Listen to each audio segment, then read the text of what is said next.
va, asesor. Dale, Juli. Lagarto, aquí estamos. Sí, estamos con Guillermo Pacharoni, abogado especialista en tránsito, porque estábamos hablando sobre los siniestros viales, Lagarto. Son más siniestros viales que han ocurrido en lo que va del año, 259, que los homicidios que hemos tenido que cronicar. Miren, les damos un dato que recién Guillermo me comentaba. El 30% de los pasajeros que van en los asientos de atrás únicamente se ponen cinturón de seguridad, el 30%. Esto es porque realmente no le temen a la muerte. ¿Por qué? Guillermo, buen día, ¿cómo le va? Bueno, primer mensaje que en realidad podemos invertir la frase, sería el 70% de los pasajeros que van en la butaca trasera arriesgan su vida de forma innecesaria. ¿Por qué digo que estamos arriesgando la vida? Porque vivir implica riesgos, pero arriesgarse significa asumir riesgos de forma innecesaria. Ir en una moto no es arriesgado. Lo arriesgado es ir en una moto sin casco. Y otro dato importantísimo, el casco no es que me da una garantía de indemnidad absoluta, porque de 3 fallecidos, las afecciones físicas producen la mortalidad en 2. O sea, el casco me puede salvar la vida, pero cuando voy en exceso de velocidad, tampoco que estoy protegido 100%. Y acá tenemos un inconveniente muy profundo que es, tenemos conocimiento de normas, tenemos información, todos sabemos lo que hay que hacer, pero no lo hacemos porque no tenemos conciencia. Y la conciencia es un acto personal de darse cuenta. Fallamos en la comunicación porque todos creemos que el gran problema es no usar casco o manejar alcoholizado o en exceso de velocidad o no utilizar el cinturón. Y eso no son el problema, eso son las causas del problema. Las consecuencias de eso es que se terminan muriendo mucho más personas, nos terminamos muriendo mucho más personas por hechos viales, por choques, que por homicidios criminales. Guillermo, eso quería puntualizar, 259 víctimas en lo que va del año, más que, como decías, ¿no?, muertes por homicidio.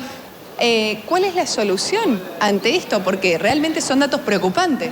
Bueno, primero que este dato es solamente el mínimo, lo que pudimos contabilizar, se calcula que es mucho mayor y te diría que además es la punta del iceberg, porque no estamos contando la cantidad de personas lesionadas, el costo que implica la inseguridad vial y todo el daño colateral que hay para las personas que terminan falleciendo, familiares, amigos, hermanos, los mismos victimarios que terminan padeciendo sin quererlo porque no hay intención de matar, pero estas conductas imprudentes. ¿Cuál es la solución? Es empezar a contar cuál es el problema, a visibilizar el problema para que busquemos soluciones de forma sistémica. Creímos durante mucho tiempo que lo único que podíamos hacer era dar educación vial en la escuela y hacer campaña. Y que con eso mágicamente todos vamos a empezar a... Bueno, eso no pasa en ningún lado del mundo. Primero que tenemos que empezar a plantear es contar cuál es el problema. Y el único problema es que de repente, sin que nadie lo quiera, te arrebatan un hijo, un amigo, un hermano o un padre. Y ese es el problema. Nuestro único objetivo es bajar la mortalidad. Que los autos choquen no debería preocuparnos tanto, porque lo único grave es que la gente se muere. Entonces ahí cambiamos, no es cumplir todas las normas viales, es empezar a cumplir aquellas normas viales que realmente causan el problema. Guillermo. Entre ellas esencialmente la velocidad.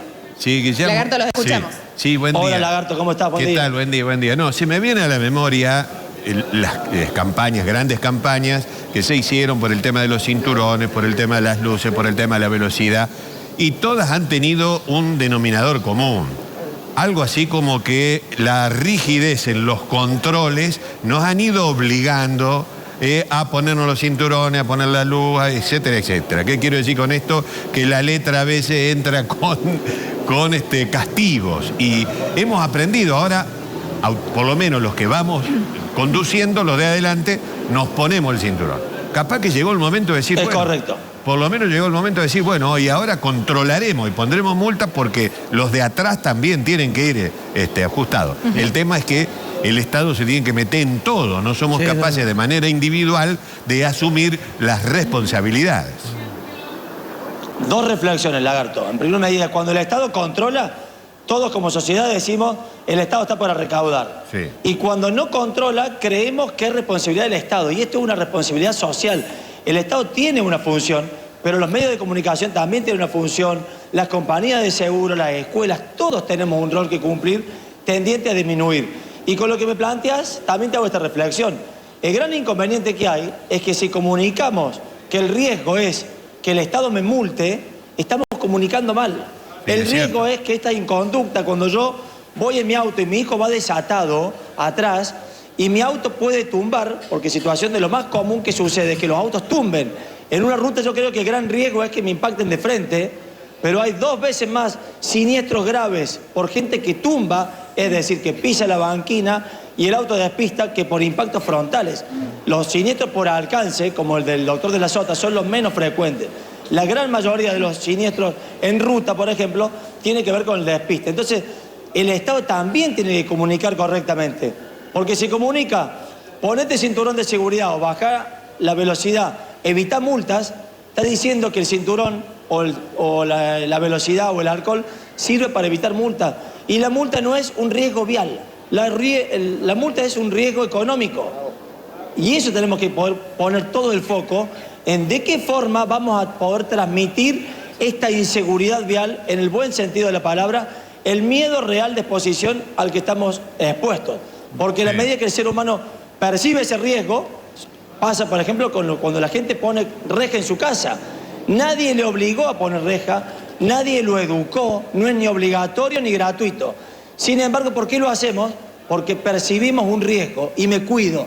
Entonces, a eso tenemos que apelar porque estamos mucho más expuestos a morirnos por un hecho de inseguridad vial que por un hecho de inseguridad delictiva. Sí, obviamente que es una tarea sumamente difícil porque somos irresponsables y porque pensamos que arriba de un auto somos imbatibles, poderosos, etcétera, etcétera. Y bueno, ahí están las cifras, ¿no?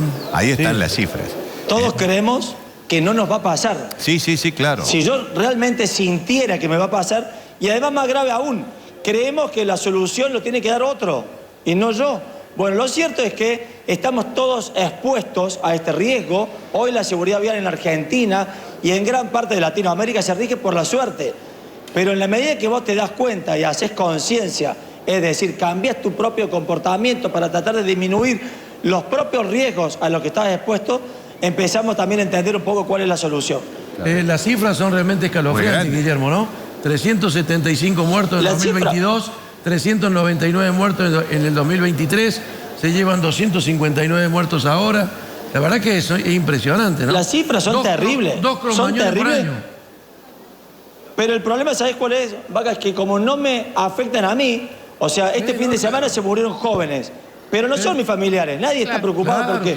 Pero anda a preguntarle a esa mamá, a eso, hay familias que están desmembradas y no solamente esto, sino que son un dolor permanente que no cesa. Toda persona que tiene contacto con un familiar o un amigo que haya perdido la vida a causa de un hecho vial, queda detenido en la vida. O sea, y podemos trabajar para tratar de que esas muertes absurdas podamos evitarlas. Bueno, ese es nuestro objetivo, es plantear esto como política de Estado. No se soluciona con una sola medida, no se soluciona con un solo gobierno, necesitamos cambios estructurales. Y para eso tenemos que estar dispuestos a empezar a cambiar. Y esencialmente en términos de velocidad. Bueno, muchísimas gracias, Guillermo, muy amable, muy gentil. Hasta luego. Por favor, un abrazo grande. Hasta luego. Bueno.